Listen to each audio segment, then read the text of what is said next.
김포도시철도 노조가 안전대책과 근로조건 개선을 요구하며 22일 무기한 파업을 예고했지만 주말 사이 합의점을 찾고 파업을 철회했습니다.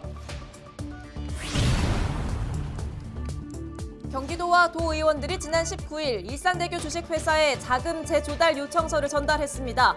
일산대교 통행료 조정 협상이 본격화될 전망입니다.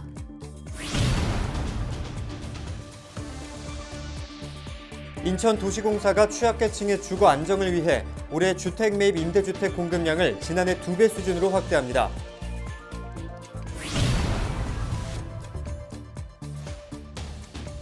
건조한 날씨에 전국 곳곳에서 산불이 발생하고 있습니다.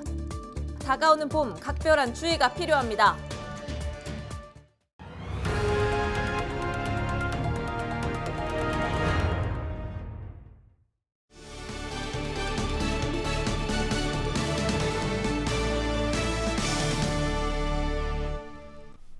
여러분 안녕하십니까? 헬로티비 경인뉴스입니다. 김포도시철도 노조가 안전대책과 근로조건 개선을 요구하며 22일 무기한 파업을 예고했지만 예상했던 파업은 없었습니다. 주말 동안 노사가 협상을 벌인 끝에 서로 합의점을 찾았기 때문인데요. 취재기자 전화 연결해서 자세한 내용 들어보겠습니다. 이세진 기자, 노사가 파업 직전에 합의점을 찾았다고요?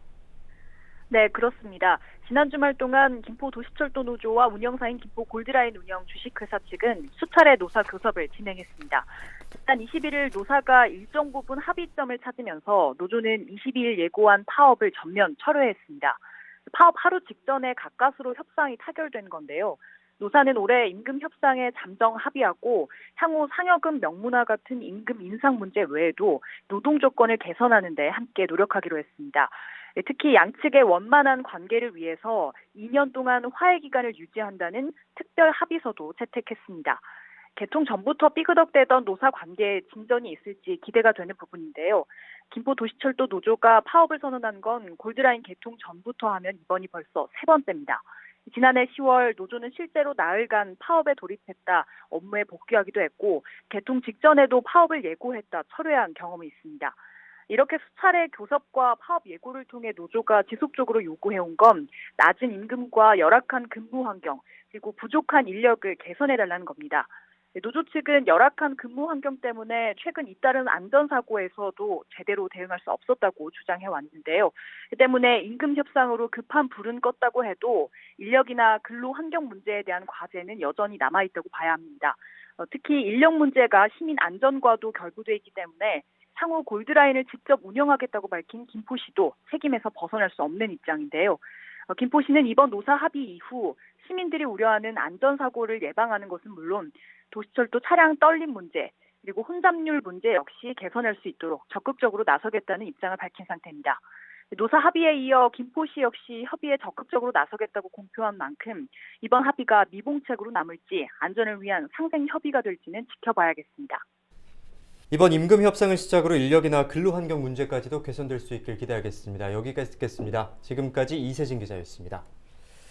계속해서 다음 뉴스입니다. 과도한 요금으로 논란이 된 일산대교 통행료 조정을 위해 경기도가 본격적인 협상에 들어갑니다. 경기도는 지난 19일 고양 김포 파주 지역 도의원들과 함께 일산대교 주식회사를 찾아 자금 재조달 요청서를 전달했습니다. 요청서에는 현재의 금융 조건이 나아져 자금 재조달이 가능하기 때문에 일산대교 측이 사업 시행 조건을 변경해 경기도에 제출해달라는 요구를 담았습니다. 한편 이날 경기도 의원들은 경기도와의 협상에 적극 임해달라는 요청을 담은 결의안을 일산대교 측에 전달했습니다.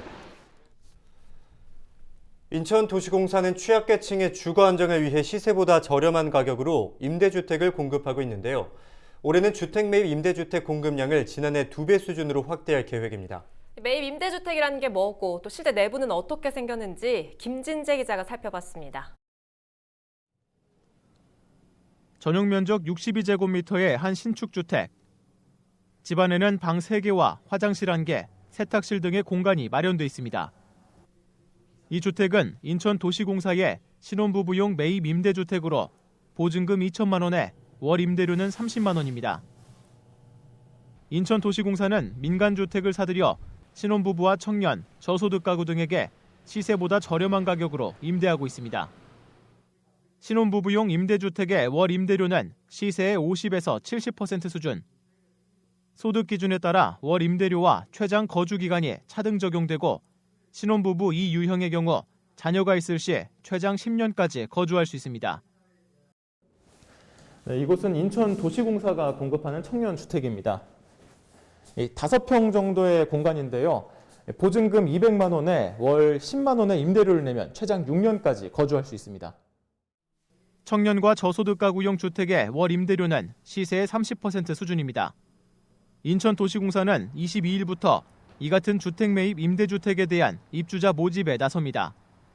이번에 공급되는 물량은 모두 500호, 신혼부부 주택 150호와 청년주택 50호, 일반주택 300호입니다. 기존에 공급한 주택 중 공가 세대로 남은 300호도 이번 공고를 통해 새 입주자를 모집합니다. 주택 입주는 자격 심사를 거쳐 입주자가 발표되는 오는 5월부터 순차적으로 이루어질 예정입니다. 인천도시공사는 이번 모집 이후에도 주택을 추가로 매입해 올해 매입 임대주택 공급 물량을 확대할 계획입니다. 2021년도 정부의 물량 확대 정책에 따라서 저희도 기존 500호에서 추가 물량을 더해서 총 1000호 이상 공급할 계획입니다. 더 많은 인천 시민들에게 임대주택을 저렴하게 공급할 수 있다는. 헬로티비 뉴스 김진재입니다. 부천에서 저소득층 주거 안정을 위한 임대주택이 공급됩니다. 부천시는 오는 26일까지 LH와 GH가 공급하는 전세 임대, 매입 임대주택 515가구의 입주자를 모집한다고 밝혔습니다. 전용 면적 30제곱미터 이하인 LH 매입 임대주택의 보증금은 최대 500만 원, 임대료는 24만 원까지입니다. GH 전세 임대는 최대 1억 1천만 원까지 지원하며 보증금의 5%는 입주자가 부담합니다. 또 해당 주택에 1순위를 입주하기 위해서는 보유 자산은 2억 원, 자동차 가액은 2,400만 원 이하여야 합니다. 경기도 2차 재난기본소득 온라인 신청에 지금까지 1,000만 명이 넘는 도민이 신청한 것으로 나타났습니다. 경기도는 지난 1일부터 3주간 실시된 재난기본소득 신청에 1,024만 4,877명이 접수해 전체 도민의 74.6%가 신청을 완료했다고 밝혔습니다. 지급액은 1조 245억 원이며 지급수단별로는 신용체크카드가 76.1%, 지역화폐가 19.5%로 나타났습니다. 온라인 신청은 다음 달 14일까지 실시되며 현장 신청은 다음 달 1일부터 오는 4월 30일까지 실시됩니다. 경기도가 전 도민을 대상으로 2차 재난지원금을 지급하기 시작했습니다. 인천도 피해계층 지원에 초점을 두고 긴급재난지원금을 지급했는데요. 위기가 이어지고 있는 소상공인들에게 얼마나 효과가 있는지 류필선 소상공인연합회 정책홍보실장과 이야기 나눠보죠. 실장님 반갑습니다. 네, 안녕하십니까? 경기도가 2차 재난지원금을 이달 1일부터 지급하기 시작했죠. 벌써 전체 도민의 70% 이상이 신청 접수를 완료했는데 이렇게 많은 분들이 지원금을 받은 만큼 실제로 지원금 사용도 이뤄지고 있을 겁니다. 우리 소상공인 여러분들 매출 증대를 좀 기대하고 계시겠어요? 경기도가 전 도민에게 10만 원씩 지급하는 2차 재난기본소득이 신청 시작 16일 만에 신청률 70%를 돌파했다고 합니다. 현재 신청자가 1,000만 명에 육박한다고 하는데요. 신청 형태를 보면 지역화폐가 188만 명, 신용카드와 체크카드 신청자가 723만 명으로 나타났습니다. 경기도시장 상권진흥원이 지난 9일부터 15일까지 도내 소상공인 자영업자 2,270명을 대상으로 조사한 결과 응답자의 59%가 매출 증가에 도움이 될 것이라고 답했다고 하는 조사 결과가 있는데요. 또한 전월 대비 매출이 벌써 증가했다는 응답도 42.8%인 것으로 나타났습니다. 경기도 내 소상공인과 자영업자 10명 가운데 6명가량이 전 도민들에게 지급하는 경기도 2차 지원금 매출 증가에 도움이 될 것으로 답했다는 결과가 나온 것만큼 그만큼 소상공인들의 많은 기대가 모아지고 있다고 볼 수 있겠습니다. 여기에 인천형 긴급재난지원금도 지급이 시작됐습니다. 집합금지와 제한업종으로 분류된 소상공인과 자영업자를 대상으로 한 핀셋 지원인데요. 우리 소상공인분들에게 도움이 되겠죠? 인천형 민생경제대책은 코로나19 장기화로 재정 지원이 시급한 계층과 업종을 대상으로 하는 맞춤형 핀셋 지원 성격을 띠고 있습니다.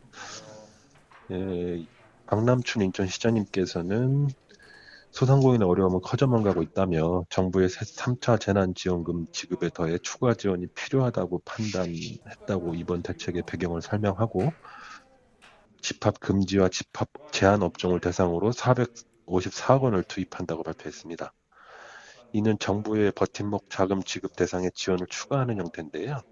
피해계층 긴급 재난지원금으로 집합금지 업소에는 정부 지원 300만 원이 원래 지원되는데 150만 원이 추가 지원되고, 집합금지 업소에는 완화된 업소에는 100만 원, 집합 제한 업소에도 50만 원이 추가 지급돼서 인천시 7만 5천 명의 소상공인이 혜택을 볼 것으로 기대되고 있습니다.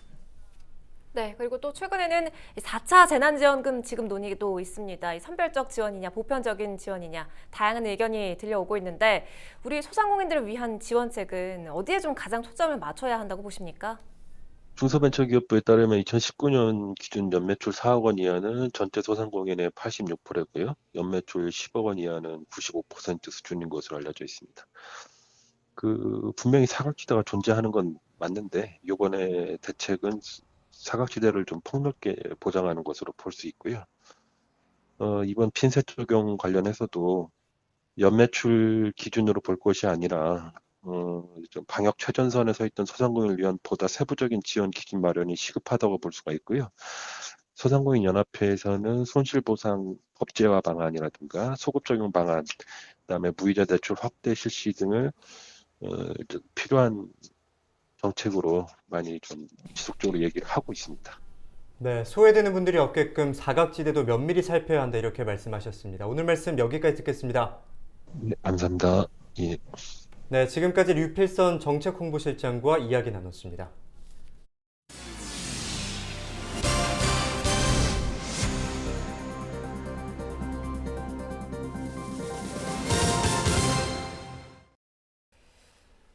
네, 전국 곳곳에서 산불이 연달아 발생하고 있습니다. 날씨가 건조한 데다가 바람까지 강하게 불어 산불 확산 위험도 높은데요. 최근 이렇게 산불이 연이어 발생하고 있는 이유는 뭔지 김진재 기자가 살펴봤습니다. 지난 20일 오후 강원도 정선군의 한 야산에서 불이 나 18시간 만에 진화됐습니다. 그리고 하루 뒤에 경북 안동시와 예천군을 비롯해 경남 하동군, 충북 영동군, 충남 논산시에서도 잇따라 산불이 발생했습니다. 전국 곳곳에서 동시다발적으로 산불이 발생하고 있는 건데요. 이 산불은 한번 났다 하면 강한 바람을 타고 주변으로 빠르게 확산하기 때문에 진화 작업에도 어려움을 겪고 있습니다. 특히 올해는 지난해보다 강수량도 적어 산불 위험이 더 높습니다. 강원 지역의 올해 1월과 2월 강수량입니다. 지난해와 비교했을 때 확연히 줄어든 것을 확인할 수 있는데요. 특히 영동 지역의 경우 올해 2월까지 강수량은 5.1mm에 불과합니다.